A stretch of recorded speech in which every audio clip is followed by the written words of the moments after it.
She survived cancer, but not cruelty. My mom just wanted to live a quiet, peaceful life in the place she called home. But instead, she was mocked, bullied, harassed by her neighbors like she was the villain. They tried to break her spirit.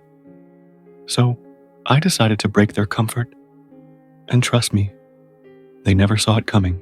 Let me tell you about a woman who has more heart than anyone I've ever met. My mom. She worked her whole life. The kind of woman who never asked for help, who always smiled even when life punched her in the gut. She raised me with values, taught me respect, and never let me go to bed feeling unloved. Then cancer struck. It wrecked her body. Chemo, surgeries, medications. It drained the energy from her bones, but never took away her spirit. Now, she's technically disabled, relying solely on her SSI check to make ends meet. And despite having just enough to cover the rent, food, and bills, she never complains. She lives in this apartment complex, decent looking, has about 40 units, with a few shared amenities. She's been there for 5 years. It's her sanctuary. But the people around her, they're anything but neighbors. They're parasites with no conscience. Many of them are able-bodied, perfectly capable of working, but they'd rather float on government aid and sink into drugs, alcohol, and drama. Now listen, I've got no issue with people who fall on hard times. We all need help sometimes, but there's a difference between needing help and abusing it. These people chose the latter, and worse, they made my mom their target. It started small. Snide comments when she walked by, glares, the cold shoulder when she tried to make conversation. Then the petty complaints started rolling in. She's playing a white noise machine at night. Her son visits too often. She left her trash bag near her door. You'd think she was throwing wild parties or blasting music at 2 a.m. No, she was just living. The complaints weren't about noise or trash. They were about control. They wanted her gone.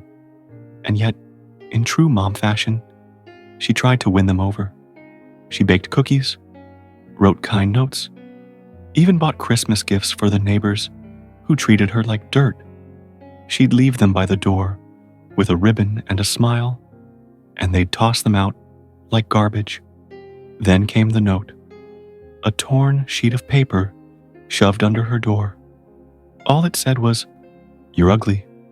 No one wants you here. Move." I remember her holding it, hands shaking, eyes full of disbelief. My mom, the strongest person I know, looked like a candle flickering in the wind. And that was the moment I went from worried son to a man with a mission. You see, there's one pair in that building that's always in the middle of every mess. A mother and son duo. Both are known for being loud, confrontational, and, let's just say, chemically adventurous. They live in separate units, both funded by Section 8, and despite being on public assistance, they somehow always had guests living with them, people coming and going at odd hours, parties, and enough drama to fuel a soap opera. I had a gut feeling. That note, it screamed of their nastiness, but instead of confronting them like I wanted, fists clenched, heart pounding, I went smart. I dug in. I knew from casual chats that they were gaming the system, letting other people crash in their apartments for cash, selling food stamps, trading benefits like currency. So, in January, I made a call. Anonymous, but detailed. Names, apartment numbers, patterns, the works. Weeks passed. Nothing happened. No eviction. No investigation. My mom never knew I reported them. I didn't want to give her false hope. But the harassment didn't stop. More complaints, more nasty behavior. I watched her cry on the phone one night trying to be strong, but her voice broke. She didn't want to leave. This was her home. But she felt like a prisoner. That's when I decided one report wasn't enough. So I started collecting evidence. Photos of people going in and out of their apartments at odd hours. Screenshots of their public Facebook rants, bragging about making money on the side. Conversations with other tenants who'd also had run-ins with them. And then I filed again. This time, not just with housing.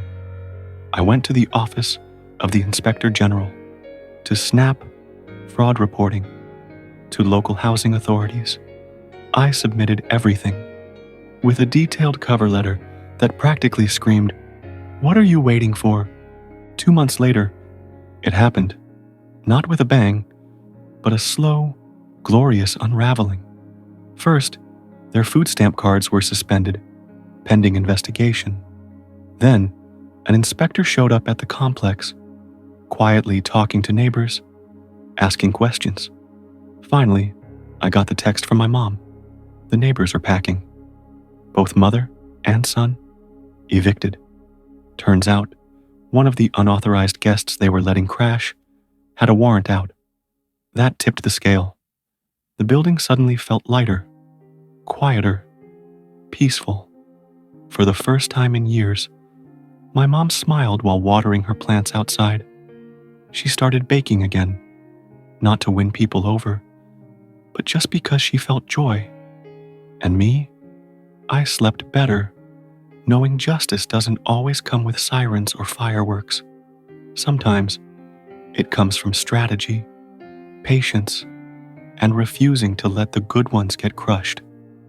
It's easy to think kindness is weakness, that people like my mom can be stepped on just because they're gentle. But make no mistake, behind every kind heart is someone who won't be broken, and someone who's willing to fight for them. If this story hit you in the heart, like it did me, smash that like button and drop a comment. What's one moment where karma finally hit back in your life? And hey, don't forget to subscribe, because next time, the revenge might just be yours.